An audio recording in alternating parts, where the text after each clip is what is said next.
Kyllä koko ajan joku kirjoittaa.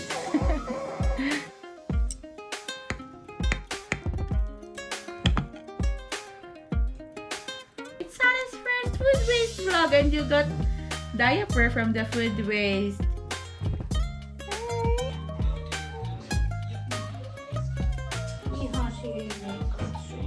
Tänään pääsee tähän. Okay. Hän pääsee That tähän is a solution now? viereen. Okay. She likes that car seat better than the seat Terry. Niin, että katso. Okay. Daddy found a way. Hindi makakain si Nico, guys. Miten kun lopettaa? Niin? It's like the same in the car. Miksi brum brum ei liiku? It's not moving same like the car. Kasi shift ni Nico ngayon. Take turns kami. Ako sa gabi naman, siya naman yan sa daytime. Pero ako pa rin magpadede.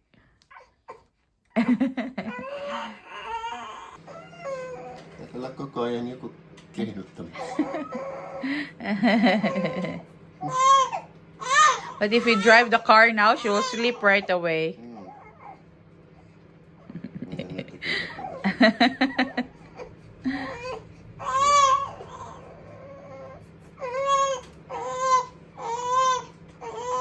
Sleep now, Daddy.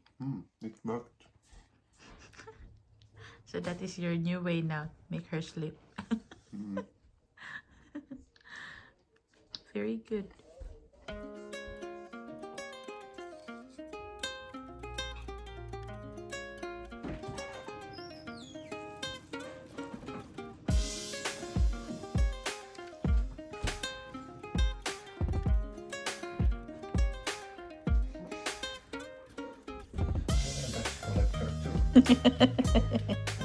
You're waiting for your part.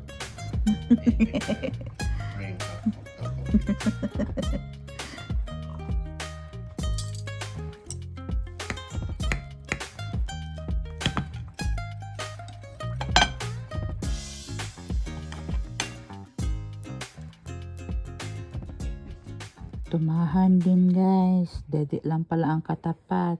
Pero kakadede niya lang. Kanina, after 1 hour. Tapos ngayon, dede na naman siya. So, pag daytime talaga, mas marami siyang dede time compared sa gabi. So, it's okay. So, natutulog siya ng 3 to 4 hours sa gabi pa rin, guys. So, kailangan pa rin namin magising ng madaling araw. Maliit pa talaga. Tabunan niya yung dede niya para hindi makita. Sa kanya lang daw yan ngayon.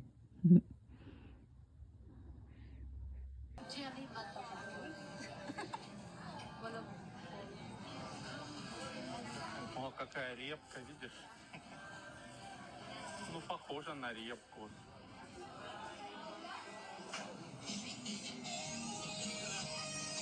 Hello guys, good afternoon. 3 p.m. today ang Habikir Waka. So pupunta kami. Ayan. Kung si Sarah, asan siya na sila. Yeah, andyan na sila lahat sa loob. Ako na lang natira. So, ewan ko kung sasama si mother-in-law, pero sinabihan namin siya, but it seems marami siyang activity today. Pero kung sasama siya, hindi mas mabuti. Pero alis na tayo guys para maaga tayo doon sa Lahati. Iiwan namin si Anika guys kay Lola. Tapos si mother-in-law ang sasama sa amin kasi kami kasya sa car. Tapos may mga dadalhin bagaling sa Haviki.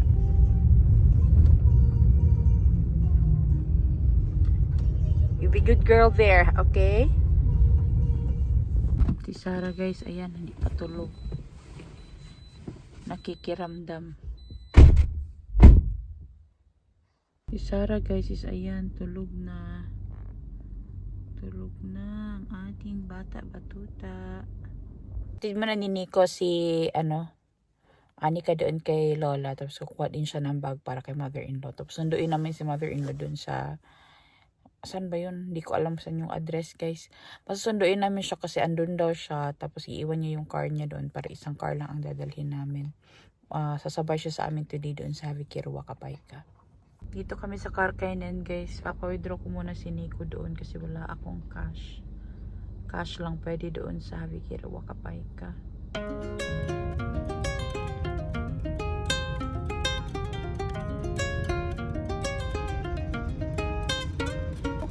Sana sa uus, ito mo, isapaw. Tanong siya ng tikasola, paupo. Karya lang ka to. Move na daw sila, guys. Tingnan na namin yung address. Ngayon lang kasi kami nagpunta dito ulit. Dito na sila lumipat, guys. O, itong building na to. Suamen Vesi Technica. Lipat na sila, guys. Dito na sila banda. O, sa Karyalan ka to. Malapit na to kina Rick ba? Kina Chef Rick. Na sila, guys. Ito na yung mga napamili namin, guys. Si Sarah andun. Yung kay mother-in-law din. Si Sarah, ayun. Pinapunta namin si Sarah. Pinakuha namin kay Nico kasi gusto nilang makita. Inabi na kami, guys. Dito kami kay Lola. Ang ganda ng ano, oh. Sky. Ang ganda.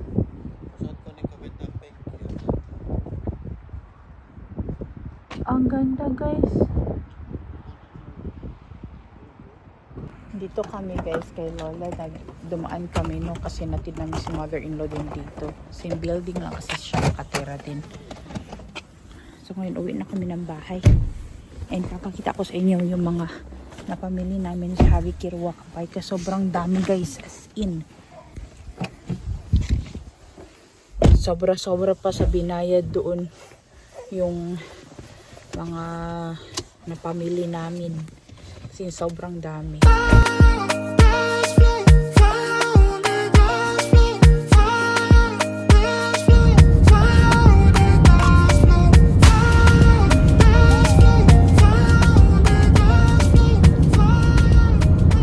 Hello, Ray, guys, nasa bahay na and kakatapos ko lang din magpadede kay Sarah. Ngayon, pinapalitan siya ni Nico ng diaper. So, bibilisan natin to kasi for sure, iiyak na naman yun. And, hindi pa siya talaga tapos dumede sa left side, tapos na pero sa right side na breast, hindi pa. So, bilisan natin, guys. Kanina pala, nung pagpasok namin doon sa Javier Huacapayca, since bago na yung place nila, guys, ilalagay ko na lang yung address dito sa baba or dito sa screen. Lalagay ko na lang yung bagong address. So, nagpunta kami doon and may nakalagay doon sa dating place nila na Ilmoitus or announcement na lumipat na sila ng address. And pinuntahan namin. It was a good thing na meron kaming car kasi 5 minutes drive lang siya kung meron kang car. Pero pag nilakad mo siya, medyo malayo siya. But yung bagong place nila ngayon is mas malapit siya sa train station. Mas malapit siya doon and mas malapit siya doon sa Trio na mall. So, nagpunta kami doon and then maraming mga tao na din and mas maganda yung place nila ngayon, guys. Mas malawak siya and mas mas maliwanag compare doon sa dating place na medyo madilim yung dating nirentahan nila. So, lumipat na sila ng place pero ganun pa rin yung bayad, 10 euros pa rin. Pero today, wala pa rin akong ginastos doon, guys, kasi si mother-in-law ang nagbayad nung pang-grocery ko rin. So, nilibre niya ako. Tapos, ayun, pagpasok namin doon, nagbayad kami. Tapos, tinanong ako doon nung isang staff nila, yung nasa cashier, naka-assign. Kung nanganak na ako, sabi ng mother-in-law ko, oo, nanganak na siya. And it was a girl.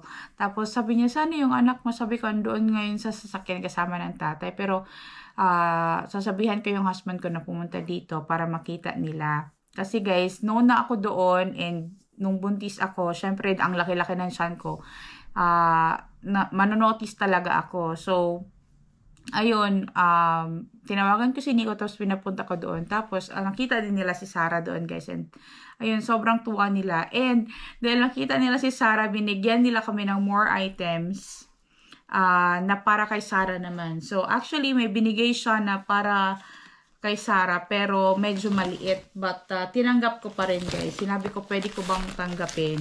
So pinigyan nila kami ng number 4 na libero na diaper, yung pants.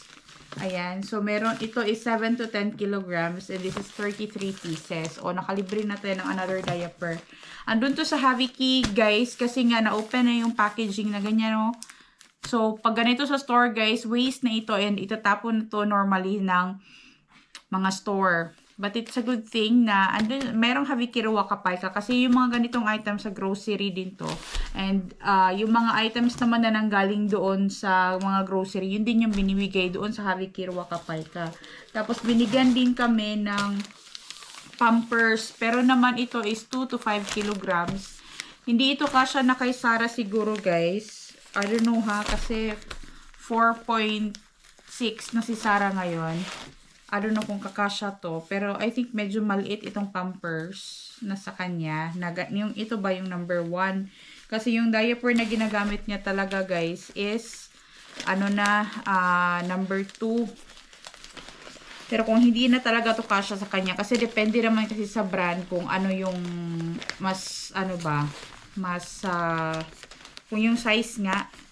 So, the same reason din na andun to sa Haviki kasi nga nabuksan na to. Pero kung hindi na to kakasya kay Sarah guys, ibibigay ko to doon sa kapitbahay ko na nanganak din yung African nga. Tapos ito libero, ito Pampers. So, libero madalas yung ginagamit namin but it doesn't matter naman. Wala naman kasing rush si Sarah guys kasi lagi namin siyang nilalagyan ng ACO, anti-diaper rash na spray para kahit anong diaper pwedeng magamit para walang arti-arti basta at least merong pang protection. Tapos binigyan din si Sarah guys nitong libero baby wipes. Ayan, so may dagdag na naman tayong baby wipes doon para sa kanya. And then yung mga food, marami din kinuha si mother-in-law. Kumuha din ako marami din sa akin guys. Actually marami silang karne today and marami silang pang-ulam. Kumuha ako nitong parsley. Tapos, meron tayong chicken wings. Ito is pork. Tapos, meron tayong runari grilly sausage. Tapos, 2 palaman sa tinapay. Ito, sauna palwiking ko. 2. Marami tayong harbat ngayon doon sa kanila. Tapos, merong yogurt. 2 yogurt. And then, meron tayo ditong cauliflower. Itong cauliflower, guys, ang iba nito is if-frozen ko. Kasi sabi, isa sa reason bakit kami nagpunta doon sa Haviki ngayon, dahil sa mga nangyayari ngayon sa mundo, guys.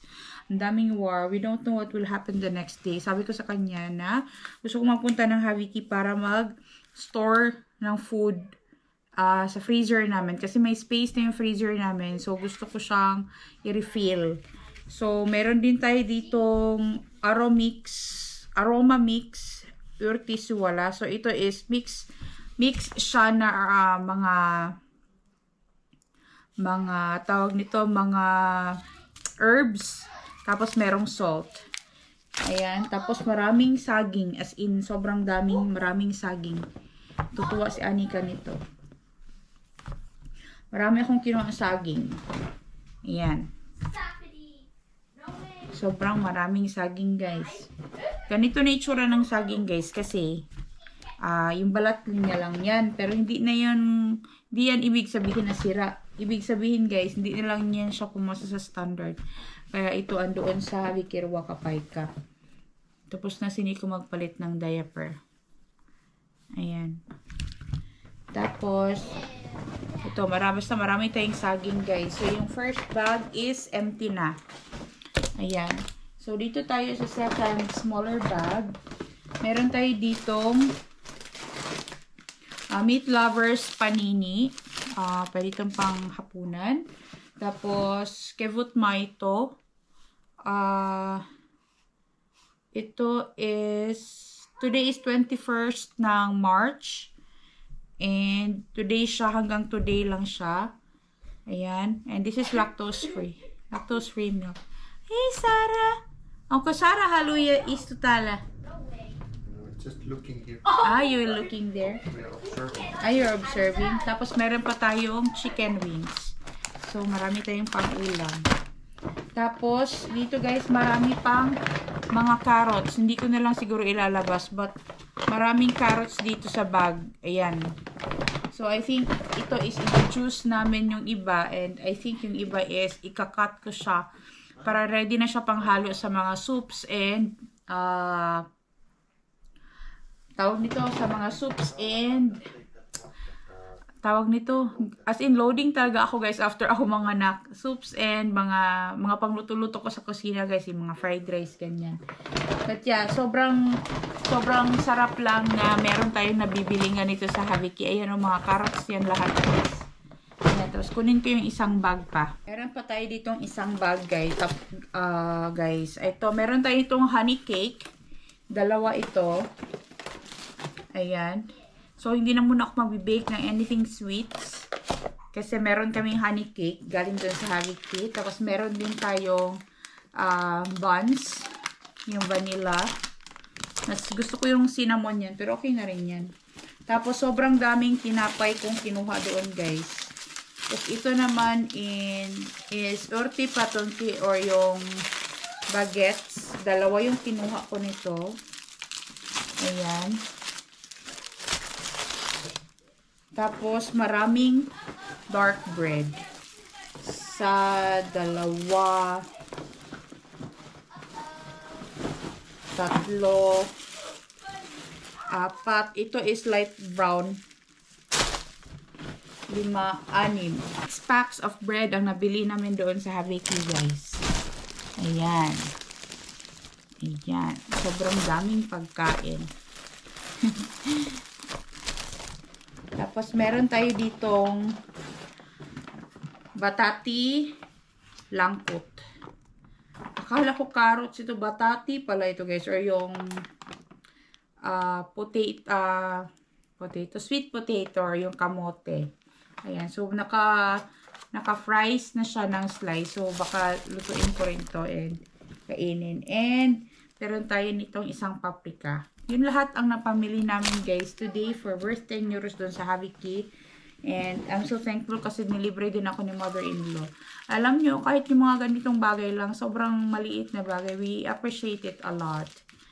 Na malaking bagay din yun na at least nakatipid na naman ako ng 10 euros. And napakarami nito guys. Sulit na sulit siya. Alam nyo ba ang diaper is one of the thing na mas kailangan talaga namin ngayon. Kasi alam niyo naman pag baby from time to time, umiihi ang tumatayin, kailangan mo talaga siyang palitan. And I'm so grateful guys na mayroong Haviki and they gave us diapers or yeah, para kay Sarah. And from the last time na nag-Haviki kami guys, yung hindi pa ako ng anak, nakatanggap din kami doon ng diaper and yun natago ko pa siya. Yun naman, I think is number 5 yun. So, magagamit din namin yun very soon because Sarah is growing very fast. Ayun. So, yun lang naman ang mga napamili namin. But, sobrang dami na nito, guys. So, okay naman si Sarah, guys, nung nag-Haviki kami. So, hindi naman siya fussy. So, tinatiming namin na matutulog siya para hindi kami mahirapan. And the good thing doon sa bagong place sa Haviki Ruakapayka is mas marami ang parking space doon sa harap mismo ng building and kahit doon sa kabilang side ng road. But the thing is, kapag pupunta kami doon, kailangan namin umikot talaga yung sasakyan kasi hindi makakalusot ang sasakyan doon sa gitna ng road kasi merong harang. But yeah, it was a good thing na na-update ko rin guys na nagbago na pala sila ng lugar and lumipat na sila ng place. So, mas malapit na siya doon sa train station and sa Trio na mall. Mas malapit na siya doon. So, ayun siya. Sobrang nakakatuwa kasi meron tayong Haviki. And sobrang daming carrots today, guys. But yung mga kinuha ko na carrots is yung mga carrots lang na okay pa talaga ang itsura. Kasi nga, anhin naman natin yung sira na no. Tapos hindi ko na rin hiningi yung mga leftovers nila doon guys kasi hindi siya magkakasya sa car. Like yung ginawa namin before na hiningi namin yung mga leftover nila ng mga fruits and vegetables. Hindi ko na ginawa guys kasi hindi siya magkakasya sa car kasi kasama din namin si mother-in-law. And namili din siya na sa kanya. And sobrang nakakatuwa kasi ang dami niya ring na pamili for worth 10 euros. Ayan. So, hindi ko pa alam talaga anong gagawin dito sa mga carrots. Siguro i-juice namin or gagawa ako ng carrot cake. Or yung iba is gagawin ko siyang, hiwain ko na siya ready for cooking. Yung ilalagay sa fried rice or soups, ganyan. Ganyan ang naisip ko guys for these carrots. But yeah, kung makagawa ako ng anything and maka-video ako, so update ko lang din kayo guys dito sa vlog namin. Ay! Thank you guys for watching this vlog. We'll end the video here guys. Thank you so much sa inyong lahat sa panunood. We really appreciate those who keep on watching our vlogs even though we don't have that much interesting videos as of the moment because we don't have any mushroom hunting. Our food waste is this food waste vlog is like this is our first food waste vlog and it's Sarah's first food waste vlog and you got diaper from the food waste. Yeah, happy love. Planting season and firewood season starts soon. Yeah, so it's springtime in Finland guys and very soon we will have more fun videos maybe sa garden namin and we'll be taking you outside the garden and showing to you any updates with regards to garden namin if there's something new. Yeah. Now, Sarah is not fussy, guys. She just had her milk and then I think her one breast is enough now. She's so full. So full to me. And then she pooped already. She has new clothes now. She's clean and tidy. We have more diaper. It's so good. We have diapers. Can you try if this will fit? Do you think it will fit? So number 1. Number 1, it's so small, no? Hindi na talaga kasha. Her thighs, it's make like a... Yeah. It makes a mark on her thighs. We'll just give this diaper, guys. Hindi na natin ipipilit. Though mahal talaga ang Pampers na brand. Pampers is very expensive, but... Make a look or no, I don't know, when we keep this to charity. Yeah. Like we'll just give this one, yeah, to the student. She can use it because her baby is still small. And because the diaper, you just use it once and you throw it away. It's like throwing one, yes. You know? So expensive. But we're so lucky that we got this one, guys. So we can keep this one. This is number 4. This is much bigger. Maybe in a couple of weeks we will use this one. Can you imagine? She's only one month something as of the moment, not even 2 months, but she's already using number 2 diaper, and very soon we will just finish all the number 2 diaper that we have, and then we will use the number 3. And then very soon we will use this number 4. And we also have that number 5 diaper that we also got from Haviki from the last time. That was during the time when I was pregnant. We got one big bag of it from the Haviki Ruakapaika, and we have it there in the cabinet so we can use it. Now Sarah is tired. Is Sarah tired? Now, Daddy, we have very good bread. Brown bread. A dark bread. But I got this one. Just this one. This is also good. This is Taushuva. Taushuva, guys. Taushuva. Taushuva. Taushuva, guys, is full grain. So if it is full grain, it's very good for your stomach. It can be digested very well. Pimo is also here watching. Yeah. Taushuva. Full grain. This is brown bread. This is mixed with rye and vehena or grain, like flour, normal flour. Meron siyang Ruiz Liese. It's very good for the stomach.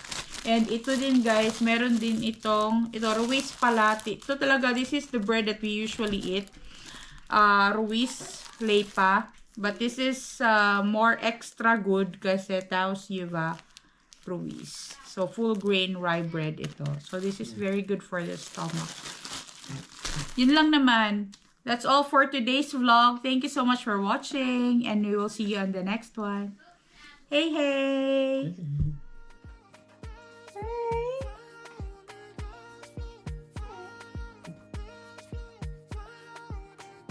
Hey!